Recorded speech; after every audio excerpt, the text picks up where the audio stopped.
beings that bring diseases and plagues to mankind, creatures that play with your mind until they drive you to madness, and monsters that drain your vital energy until they turn you into a bag of skin and bones. These are 14 of the most evil creatures from different mythologies of the world.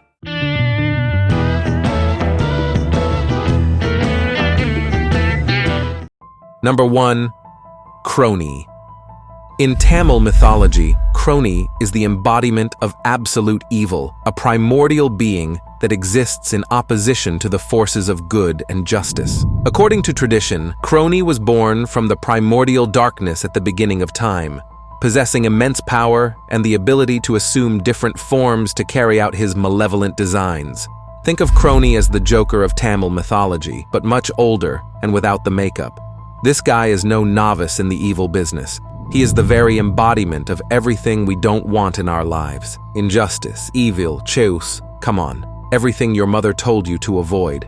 And to confront him, we have our own mythological Batman, the god Murugan, who is on an eternal mission to keep Crony at bay. The hero of this story doesn't stand idly by. He confronts Crony and splits him into 6 pieces because apparently, in the mythological world, that is the solution to everything. Beyond the cat and mouse fight between Murugan and Crony, there is something profound in this story. They represent the eternal struggle between good and evil, showing us that evil is not just one big monster, but has many faces, like an evil chameleon that infiltrates society in different ways. Whether as selfishness, injustice, or any other form of evil, Crony is there to remind us that facing our shadows is a crucial part of life.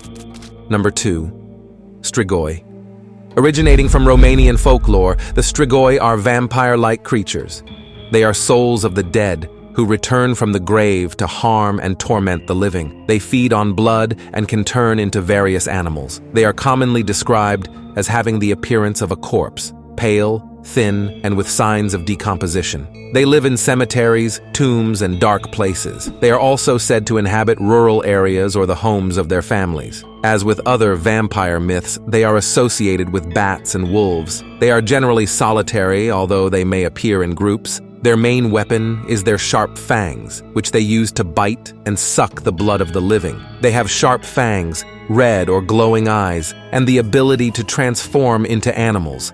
Supernatural abilities of strength, great speed, and the power to hypnotize or seduce their victims are their main abilities. They have a great aversion to garlic, crucifixes, and sunlight. A Romanian legend tells the story of a Strigoi who returned from the dead to visit his family and demand certain objects that were owed to him. The visits continued until a brave family member decided to confront and finally defeat the creature. It is also believed that Strigoi can be prevented or diverted with wild roses and hawthorn. Burying a body with a bottle of wine and a rosary can also prevent the deceased from becoming a Strigoi.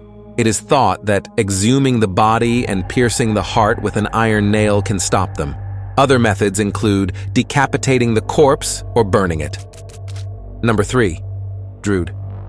Have you ever woken up in the middle of the night feeling a pressure in your chest as if something or someone was sitting there, but when you try to move, you realize you can't?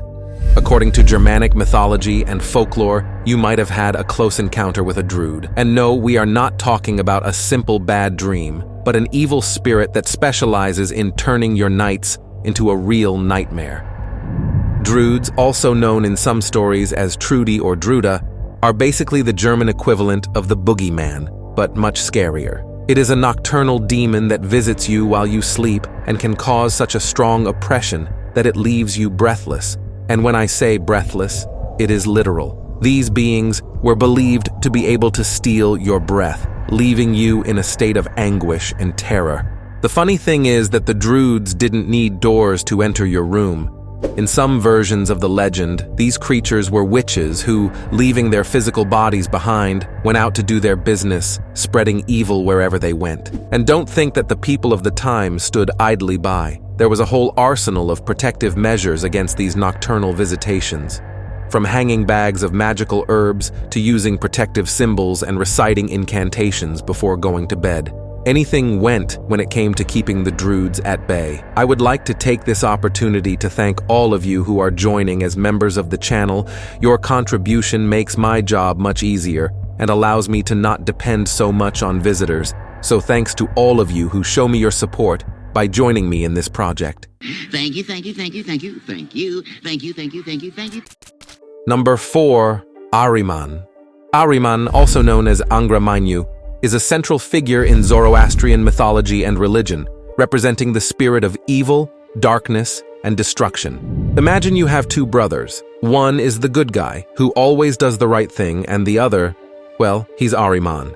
Created by the supreme god Zurvan, Ariman decided that being the bad guy in the film was his thing.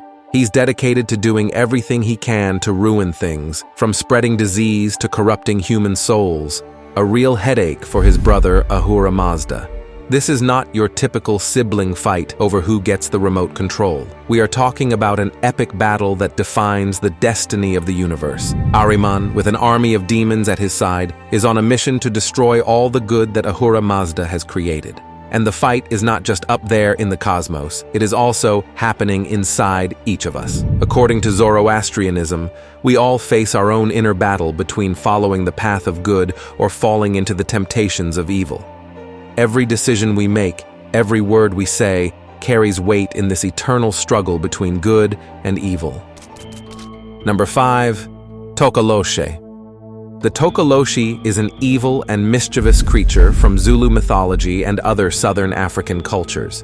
You may be familiar with this creature from the video we recently released on Zulu mythology. It is a hairy or watery dwarf, capable of becoming invisible by drinking water. It is believed that the Tokoloshi is invoked by malicious people to cause trouble to others. He is depicted with a distorted or disfigured appearance and is known for his mischief and evil intentions. He is believed to dwell in the earthly world, hidden from human sight. His ability to become invisible and his magical powers are tools of deception. There are many stories in which the Tokoloshe is portrayed as causing disease, death, or simply mischief. It is believed to be invoked by someone who wants revenge or to cause harm to another person. In some southern African cultures, people raise their beds off the ground with bricks to protect themselves from the creature. It is believed that it cannot reach raised beds and therefore cannot harm those who sleep in them. It is also said that a sangoma, traditional healer or shaman, can banish the Tokoloshi or protect someone from its influences. Number 6. Black dogs. Black dogs, also known in different regions as Barghest, Shuck, or Padfoot, are canine specters of British folklore. They are ghostly, large, black-coated dogs with glowing, usually red or green eyes. They are harbingers of death, and their appearance is seen as an omen of doom. However, not all accounts describe them as malevolent, and in some stories, they are simply guardian or protective spirits. They appear on lonely roads, graveyards, crossroads, and other dark and secluded places. Known for their black fur and glowing eyes, their appearance is accompanied by the sound of chains. In addition to their ability to instill fear, they are immaterial or ghostly, making them immune to physical harm. They can become invisible and disappear at will. It is said that those who look directly into their eyes will soon die. The best way to protect yourself, according to tradition, is to avoid lonely places at night, especially in regions known for sightings. There are no recognized talismans against black dogs, but carrying sacred or blessed objects may help. It is believed that crossing a river or lake will prevent a black dog from pursuing you. Number 7. Baba Yaga. Baba Yaga is an important figure in Slavic folklore, especially in Russia. She is an old witch who lives in a hut on chicken legs, surrounded by a hedge made of human bones. She is known to be a wrinkled old woman with a long nose, sharp teeth, and bony fingers, flying in a mortar, pushing with a pestle, and sweeping her tracks with a broom. Her cunning and magic are her main weapons, has invisible servants or magical creatures to assist her in everything. She is a solitary being, but in some stories, she has sisters or other witches with whom she associates. One of the best-known stories is that of Vasilisa the Beautiful, where a young girl is sent to Baba Yaga's hut to obtain fire and faces several tests with the help of a magic doll. Baba Yaga is ambivalent. Although she can be malevolent, she also has the power to help or give advice to those who seek her wisdom and prove worthy. People who confront her must rely on her cunning, sincerity, and courage to win her favor. Courtesy and respect for her are of utmost importance. Blessed objects, amulets, or specific talismans, such as the doll that Vasilisa wears, can offer protection against her machinations. Number 8. Yuki An. The Yuki An is a spectral being from Japanese mythology. She is a beautiful, pale woman with long white hair, dressed in a white kimono. She appears in snowstorms and has a cold and icy nature, both literally and figuratively. While she has no specific realm, she is often associated with wintry, snowy landscapes in Japan. Its icy breath can freeze people to death. It also has the ability to transform into fog or snow. It has a great beauty, pale and translucent skin, eyes that can inspire terror or pity. There are different versions of its legend. One popular story is about a young man who meets Yuki An in a snowstorm. She forgives him because of his youth and beauty, but makes him promise never to speak of her. Years later, the young man speaks of this encounter to his wife, only to discover that his wife is, in fact, Yuki An. She spares his life again because of their children, but warns him that if he does not take good care of them, she will return for revenge. As with many Japanese spirits and yokai, it is often believed that showing respect or keeping promises made to them is crucial to avoid their wrath. Number 9. Lamea. Originally from Greek mythology, Lamea is described as a woman of great beauty who became a monster due to tragedy and revenge. There are several versions of her myth. It is said that she was a queen of Libya who had an affair with Zeus. Hera, jealous, killed Lamea's children and transformed her into a monster that devoured the children of others. She is said to hide in dark and isolated places, waiting for travelers or unwary children. She is feared for her teeth and claws, as well as her ability to seduce, be vengeful, and be filled with grief over the loss of her own children. With her seduction skills, she can lure her victims to her. In addition, she has the ability to remove and put on her eyes, giving her an even more terrifying appearance. Lamea's tragedy led her to become a creature that devoured the children of others. In some versions, Hera condemned her not only to lose her children, but also to be unable to close her eyes. Another variation says that it was she herself who gouged out her eyes in her despair, but Zeus gave her the power to remove and insert her eyes at will. Number 10. Jang XI. The Jang XI is a creature from Chinese mythology that combines a zombie and a vampire. It is known for its stiff and bouncy gait due to post-mortem stiffness. The Jang XI feeds on the life energy of the living, known as qi. They are usually found in dark and remote areas, especially in cemeteries or mountains. Its weapons are sharp claws and its ability to drain the life energy of the living. It has pale, discolored skin, glowing eyes, traditional funeral garb, stiff and jumping movements. It usually acts alone, but in some stories there may be multiple Jang XI, or it may be controlled by sorcerers. There are many legends about how a Jang XI originates, but a common one is that of a corpse being reanimated due to malevolent magic or not being buried after death. There are several popular ways to protect against a Jang XI. One of them is to use a mirror, as Jang XI are believed to fear their own reflection. Talismans written on yellow paper can also be used to protect or seal a Jang XI. It is also believed that they can be repelled by the sound of a crowing rooster, by peach wood, and by throwing a handful of rice, as the Jang XI will be forced to count each grain. In addition, avoiding remote and dark areas at night is a basic precaution. The bell of a temple or school is also believed to chase these creatures away. Before I look at the last 4 members of the list, I want to know if you would like a top of Gods of War. If I see that you ask a lot by comments, I'll get to it. Number 11. Rusalka. Rusalka, Rusalki in plural, are aquatic entities of Slavic mythology, associated with lakes or ponds. According to regional traditions, they are young maidens who can be friendly or malicious towards humans. Some legends say that Rusalki are spirits of young women who died tragically or prematurely due to suicide or murder before their wedding, and particularly by drowning. Found in fresh waters such as lakes, ponds, rivers, and streams, they can use their charm to lure people into the water and drown them. They have a seductive beauty, long and sometimes green hair, have green skin or scales, plus the ability to hypnotize and enchant with their songs and dances, especially during Rusalka week in the spring. Rusalka week is a traditional Slavic rite that occurs in early June. During this week, creatures are believed to come out of the water to swing on tree branches, and people perform rituals to appease them and protect themselves. During Rusalka week, people avoided swimming so as not to be swept away by the Rusalki.